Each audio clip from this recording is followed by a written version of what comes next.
Merhaba arkadaşlar, kanalıma tekrar hoş geldiniz. Bugün sizinle birlikte yine güzel bir yelek çalışması yapacağız.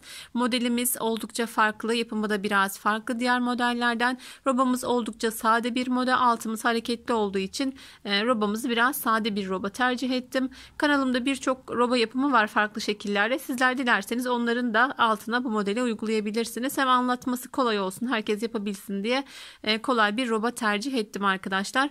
Modelin arka görünümü de bu şekilde. Şöyle ters ve düzlerden oluşuyor. Ön görünümümüz bu şekilde. Dediğim gibi yapımı biraz farklı bir model.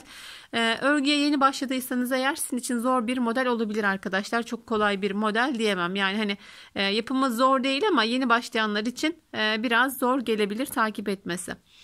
Diyelim ve yeleğimizin yapımına geçelim. Burada pembe renkte bir ip kullandım. Alize Baby Base kullandım. İpimiz biraz kalın ve tok bir ip arkadaşlar. Yine aynı kalınlıkta bir iple öreceğim. Fakat yeleğimi biraz küçülterek öreceğim. 75 ilmek başlayacağız. Ayrım sayıları 14 önler, 9 kollar, 21 ilmek arka. 2'şer ilmek de beden araları, toplam 75 ilmek başlayacağız arkadaşlar. Bir yaş gibi bir yelek elde etmiş olacağız. İlk iliğimizi 3 diş haroşadan, yani 3 ya da 4 diş haroşadan sonra hemen açıyoruz. Sonrasında 14 sırada bir iliğimizi açacağız. Boyunu da genelde iliğimize göre ayarlıyoruz arkadaşlar. 5. iliğimizi açtıktan sonra model bitimine göre yeleğimizin boyunu da ayarlayarak yeleğimizi bitirebiliriz. Yaklaşık da yine 1,5 yumağa ihtiyacımız var. Yakada böyle farklı bir çalışma tercih ettim. Hazır gibi başlama tekniği. Bunu kanalımda yapımını bulabilirsiniz. Ben şu an normal yaka olarak anlatacağım arkadaşlar. Biraz daha küçük bir yelek başladığım için hem de orası ayrı ve uzun bir anlatım gerektiriyor arkadaşlar. Diyelim ve şimdi 3 diş 75 ilmek atalım şişimize, 4 diş haroşamızı örelim ve yeleğimize, robamıza başlayalım. Evet, yine Alize Baby Best arkadaşlar. Çok tercih ettiğim bir ip değil. Genelde kartopu Baby One kullanıyoruz. Şöyle rengini de çok sevmedim açıkçası. Yani çok güzel bir beyaz değil. Biraz kirli gibi görünüyor. O yüzden dediğim gibi çok sık tercih etmediğim iplerden bir tanesi. Ama dışarıya örgü yapanlar için de bu ipler biraz avantajlı oluyor arkadaşlar. İlmek sayısını az da başlasanız, mesela 70 ilmekle 75 ilmekle normalde yeni doğan da yapabilirsiniz, ama bu ipimiz kalın olduğu için 3,25 ya da 3,5'la ördüğümüzde bir yaş gibi bir ebat elde edebilirsiniz. Şimdi 4 diş haroşamı ördüm. Şöyle ön sırasını tamamladım. İlk iliğimizi hemen burada açtık arkadaşlar. Robamın arka, yani haroşanın arka sırasını tamamlarken burada yaka düşürme tekniği yaparak örgümüze başlayacağız. Haroşamın arka sırasındayım, 4. sırasının. Önlerde 14 ilmek vardı. Şöyle bakalım, 2, 4, 6, 8, 10, 12, 14. 14 ilmeğimden 2 ilmek öreceğim. Burası arka yüzümüz. Normal ön yüzümüze geldik. Bakın 4 diş haroşamız da tamamlanmış oldu. Burada 12 ilmeğim var. İlk ilmeğimi örmeden aldım. Bir ilmek daha ördüm. 14 ilmek önler oldu. Burada artırmamı yapıyorum. 2 ilmek beden arasında haroşam var. Ben haroşalarımı ters örüyorum arkadaşlar. Tekrar artırdık. Bakın şöyle özetleyelim. 12 ilmeğimiz vardı. 2 ilmek ördük. Bir artırdım. 2 ilmek haroşa ördüm. Artırdım. Bir düz. 2, 3, 4, 5, 6, 7, 8, 9. Kolumuzun ilmek sayısı 9 arkadaşlar. Bir tane artırıyorum. 2 ilmek beden arasını ördüm. Tekrar artırdık. 21 ilmek örüyoruz. 2, 3, 4, 5, 6, 7, 8, 9, 10, 11, 12, 13, 14, 15, 16, 17, 18, 19, 20, 21. Tekrar şöyle kontrolümü sağlayayım. 2, 4, 6, 8, 10, 12, 14, 16, 18, 21. Artırıyorum burada. 2 ilmek haroşamı örüyorum. Artırmamı şöyle yapayım, daha net olsun. 9 ilmek kol örüyoruz. 2, 3, 4, 5, 6, 7, 8, 9. Bir tane artırdım. 2 ilmek haroşamı ördüm. Tekrar artırdım. Buradan da önden sadece 2 ilmeğimizi örüyoruz. 2, 4, 6, 8, 10, 12 ilmeğimiz kaldı burada. Tekrar buradan da geri dönüş yaptık. Yaka düşürme tekniği örerek robamızı örüyoruz. Arka ilmeklerim, ben haroşamı ters ördüğüm için tüm ilmeklerim ters arkadaşlar. Dönüş yaptığımız yere kadar arka sıramızı ters örerek devam ediyoruz. Evet, arka sıramızı örerek geldik arkadaşlar. Şöyle 2 ilmeğim kaldı. Dönüş döndüğümüz yer şöyle belli zaten. Buradan 2 ilmek daha örgümüze ilave ediyoruz. Sol şişimde 10 ilmeğim var. Geri döndüm. Bir tane ilmeğimi, ilk ilmeğimi örmeden aldım. Artık sayı saymamıza gerek yok arkadaşlar. Ayrım yerlerimiz belli. Bu 2 ilmeğimiz sabit kalacak. Öncesinde ve sonrasında artırarak robamızı öreceğiz. Bakın 2 ilmeğin başından ve sonundan artırıyorum. Robamız bu şekilde ilerleyecek. Yaka düşürme tekniği bittikten sonra dümdüz öreceğiz. Son dönüşümüzü yaptıktan sonra da ben örmeye devam edeceğim. Bakın yine artırma yerine geldik. Artık saymıyoruz. 2 ilmeğimizi kaydırmadan sağından ve solundan artırıyoruz.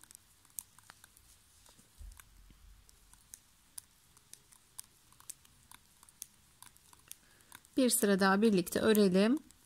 Yaka düşürme tekniğimiz tamamlansın. Sonrasında 18 artırma olana kadar robamızı öreceğiz. Yeni başlayanlar için çok kolay bir roba. Tüm modellere de uyuyor aslında. Sade bir roba tercih ederseniz.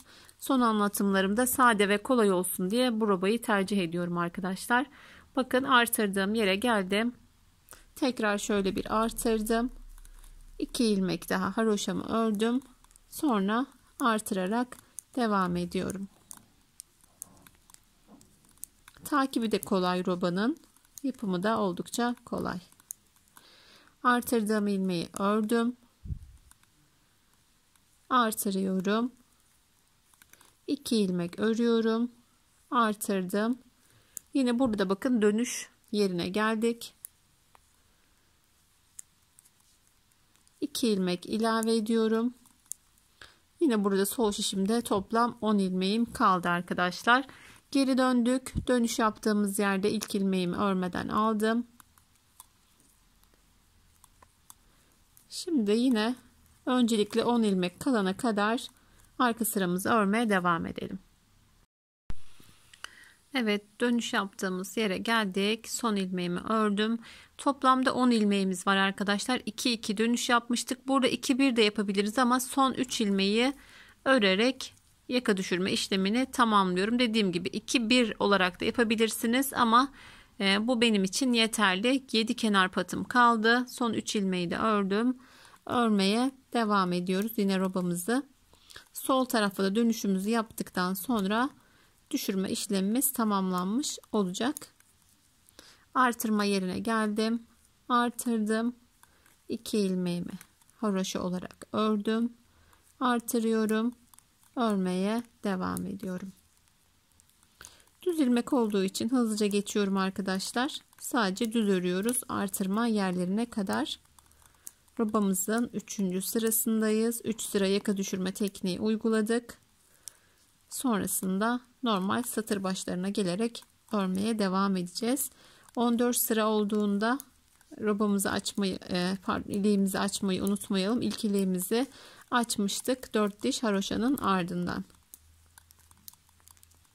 Şöyle hızlıca bu sıramızı tamamlayalım.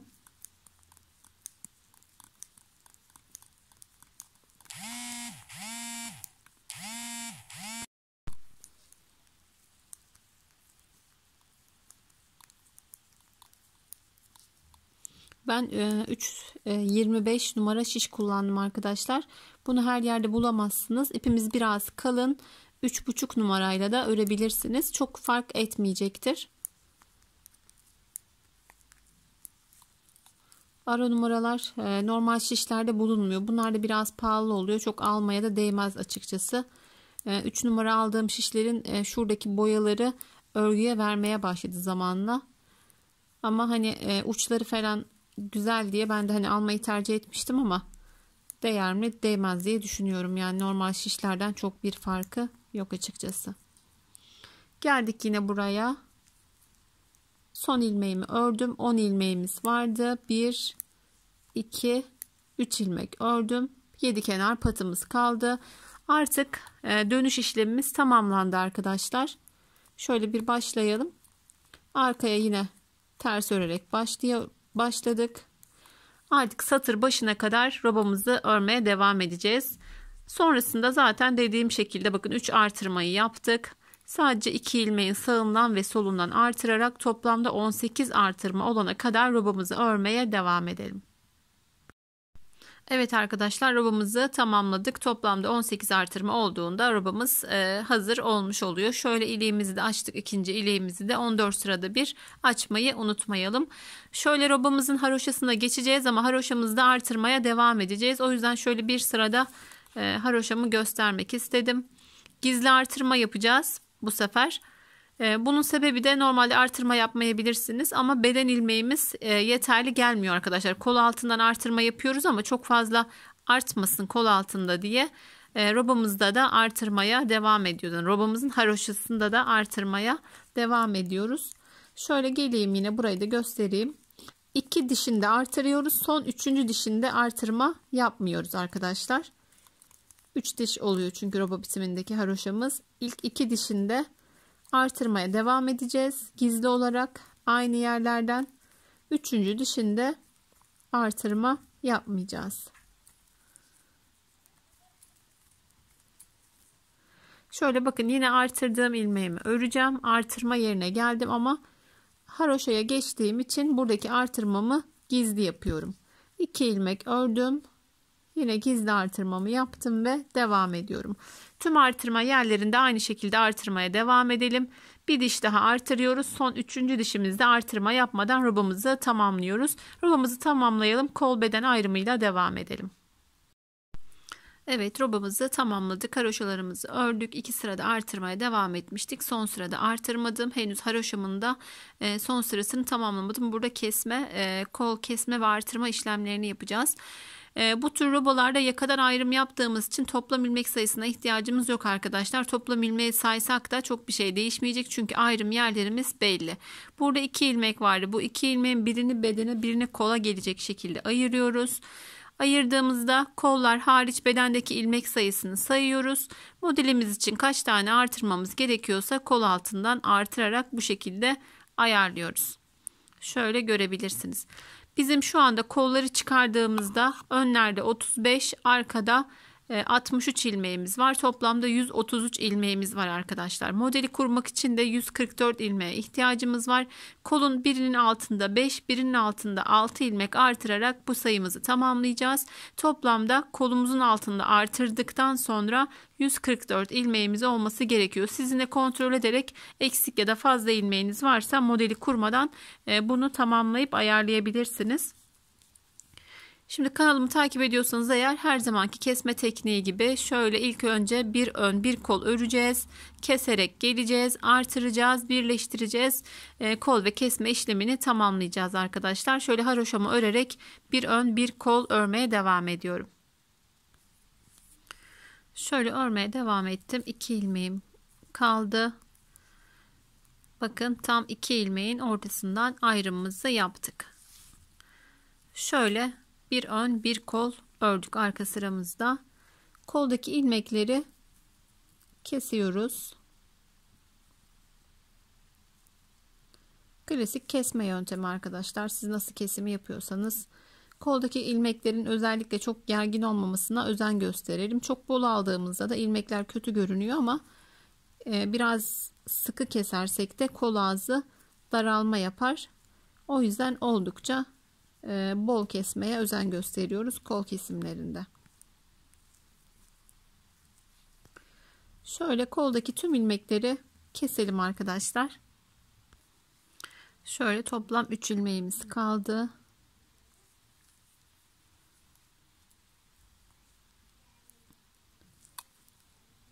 İki, şişimdeki ilmeğimi de şuradaki ilmeğime takarak kesiyorum. Dediğim gibi koluna birinin altında 5 ilmek, birinin altında 6 ilmek artıracağız. 1 2 3 4 5 6. Ama dediğim gibi kol kesimlerini tamamladıktan sonra mutlaka ilmek sayınızı kontrol edin arkadaşlar. Belki şuralarda gizli artırmalarda unuttuğunuz olabilir ya da fazla ilmeğiniz olabilir. Fazla ilmeğiniz varsa modele başlamadan eksiltirsiniz. Eğer eksik ilmeğiniz de varsa modele başlamadan artırarak tamamlayabilirsiniz. Artırdım. Şöyle birleştirme işlemi yapacağım. Bakın şuradaki çıkıntıyı yok etmek için. Şöyle ilk kestiğim ilmeğe şöyle 2 katına şişimi takıyorum. Artırdığım ilmeğimi birleştireceğim. Bunu normal ilmeğimle örüyorum ki ilmek sayımızda artma ya da eksilme olmasın diye.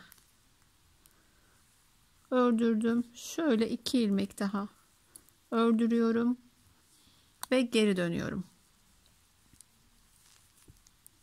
Kestik, artırdık, birleştirdik, geri döndük.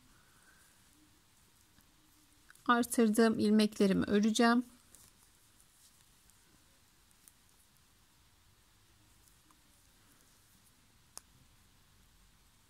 Bu şekilde düzgün kol kesimleri yapabilirsiniz arkadaşlar. Şuradaki bakın ilmek uzantısını da son artırdığım ilmeği ördükten sonra şöyle alıyorum. Bunları da ikisini birlikte ördürdüğümde kol altında ilmek uzaması olmuyor. 2 ilmek de buradan ördük. Bakın kol altları oldukça düzgün oluyor. Şimdi normal yolumuza devam ediyoruz. Diğer kol kesimine kadar. Şöyle geçişimizi yapalım. Ben diğer kolda da anlatacağım kesimi. Orayı kendimiz keseceğiz.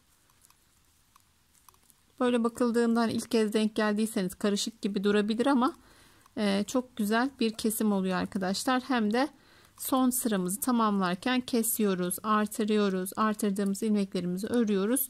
Kol altı da model kurmaya hazır hale geliyor. Bakın bu şekilde. Şimdi diğer kolumuzu da aynı şekilde keseceğiz. Arkaya örüyoruz. Şöyle şuradaki 2 ilmeğin birini bedene birini kola verecek şekilde geliyoruz. Ön kalıyor. Kolumuzu kesiyoruz. Şişimiz burada oluyor. 5 ilmek artıracağız. Birleştireceğiz. Artırdığımız ilmekleri öreceğiz. Sonrasında satır başına gelerek kol kesme işlemini tamamlayacağız. Tamamladıktan sonra bir sıra örnek kurmadan düz örüyoruz arkadaşlar. Bakın ön sırada düz, arka sıra ters olacak şekilde bir sıra düzümüzü örelim. Sonrasında modelin kurulumuyla devam edelim. Evet, her iki kol kesimini de tamamladık. Dediğim gibi şöyle bir sırada düz ördük arkadaşlar. Yani arka sırayı da sayarsak şöyle 2 sıra düzümüz oldu. Şimdi modelin yapımına geçelim. Bu modelimizin ilk sırası olarak düşünebiliriz. Sadece ön sıraları sayacak olursak. İkinci sırasıyla modelimizin devam edelim.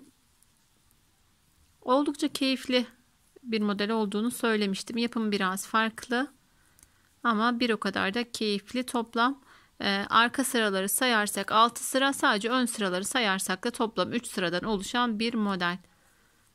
7 kenar patımı ördüm arkadaşlar. Bir ilmeğimi örmeden şişime alıyorum. 2 ilmek ters örüyorum. Tekrar ipimi arkaya aldım. Yine bir ilmeğimi örmeden şişime aldım. 3 ilmek ters örüyorum. 1 2 3. Bu modelimizin birinci döngüsü. Toplamda bakın 2 4 6 7 ilmekten oluşuyor modelimiz. Tekrar aldım.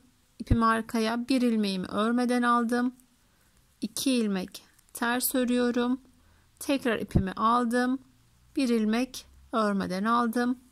1 2 3 ilmek ters. Şöyle bir modeli özetleyeyim ki daha net anlaşılsın. İpimizi arkaya alıyoruz. Bir ilmek bakın örmeden alıyoruz. 2 ilmek ters, bir ilmek örmeden, 3 ilmek ters. Burada modelimiz bitmiş oluyor. Bir modelimiz. Tekrar bir ilmeğimizi örmeden, 2 ilmek ters, bir ilmek örmeden, 3 ilmek ters. Tekrar bir ilmeğimi örmeden aldım. Şöyle ipimizi alalım. 2 ilmek ters örüyorum. İpimi arkaya aldım.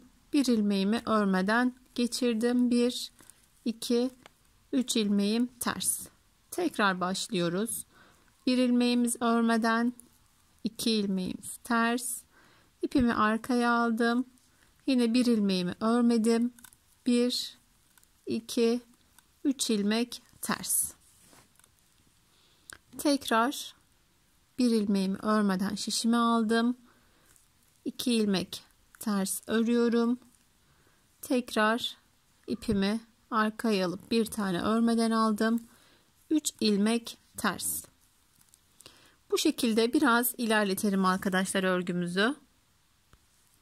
Evet, ben örmeye devam ettim. Bakın şu şekilde kontrolde sağlayabilirsiniz. Örmediğimiz ilmekler 2, örmediğim ilmek 3. Şöyle 2 3 şeklinde ilmeklerimiz görünüyor arkadaşlar. Evet, örmeye devam ediyoruz. Bir ilmeğimi örmeden aldım. 1 2 3 ilmek ördüm. Bir ilmeğimi örmeden aldım. 1 2 ilmek ördüm. Bir ilmeğimi örmeden aldım. 1 2 3 ilmek ördüm. Örmeden aldım. 2 ilmek ördüm. Biraz daha hızlandırıyorum artık.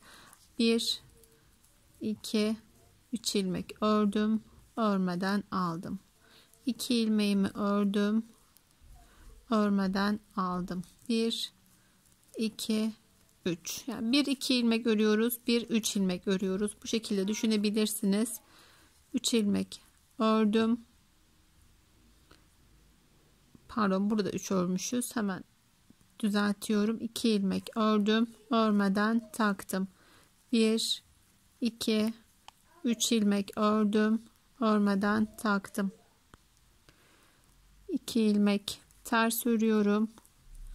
Örmeden alıyorum. 1 2 3 ilmek ördüm. Son modelimiz artık. Örmeden aldım. 2 ilmeğimi ördüm. Son ilmeğim örmeden aldığım ilmeğim olacak şekilde sıramı tamamladım.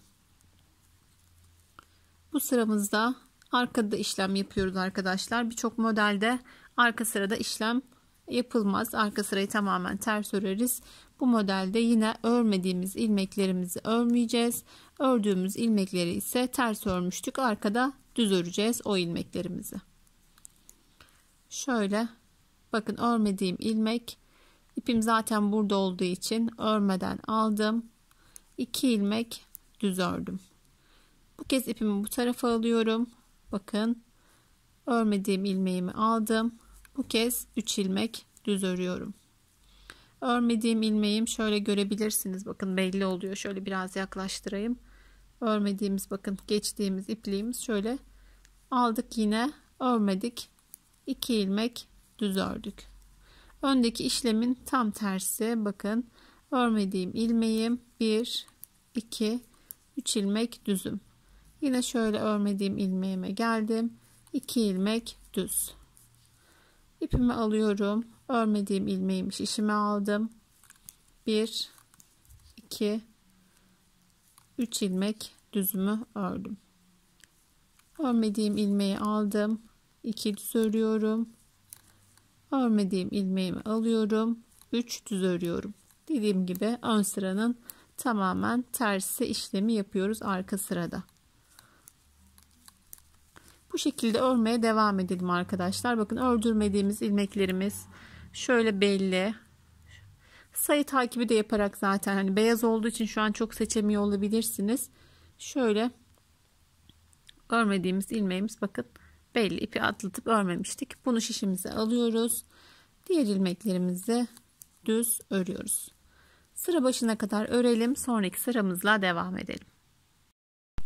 Evet, modelimizin ilk sırasını tamamladık. Görünümümüz bu şekilde arkadaşlar. Bakın, örmediğimiz ilmeklerimiz düz görünüme sahip. Arada terslerimiz var. Şimdi devam ediyoruz. 7 kenar patımızı örerek başlıyoruz. 2 3 4 5 6 7 kenar patımı ördüm. Bir ilmek doluyorum arkadaşlar. Örmediğim ilmeğimi çevirerek sola doğru kesiyorum. Burada artırma yok. Buradaki ilmeğimi de sağa doğru bu şekilde kesiyorum. Bir tane artırıyorum ve 3 ilmeğimi yine ters olarak örüyorum. Tekrar modelimize başlıyoruz. Bir tane artırıyoruz. Bakın ilk ilmeğimi örmediğim çeviriyorum. Kesiyorum. Yine aynı şekilde sola doğru bir kesim daha yapıyorum. Artırıyorum.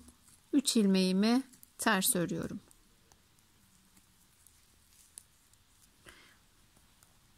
Devam edelim yine birlikte. Şöyle biraz daha yaklaştırayım görüntümü. Daha net görebilelim. Şu şekilde şu an bakın. Bir ilmek örmemiştik. 2 ilmek ters örmüştük. Yine bir ilmeği örmeden almıştık. Bir tane artırıyorum. İlk ilmeği çevirdim. Kestim. Diğer ilmeği de bu şekilde sola doğru kesiyorum. Artırıyorum. 1, 2, 3 ilmeğimi ters örüyorum. Tekrar birlikte yapalım. Bir tane artırıyorum. İlmeğimi çeviriyorum. Kesiyorum. Buradaki ilmeğimi de sola doğru keserek tamamlıyorum. Sonrasında artırıp 3 ilmek tersimi örüyorum. Bir dilim tamamlanmış oluyor.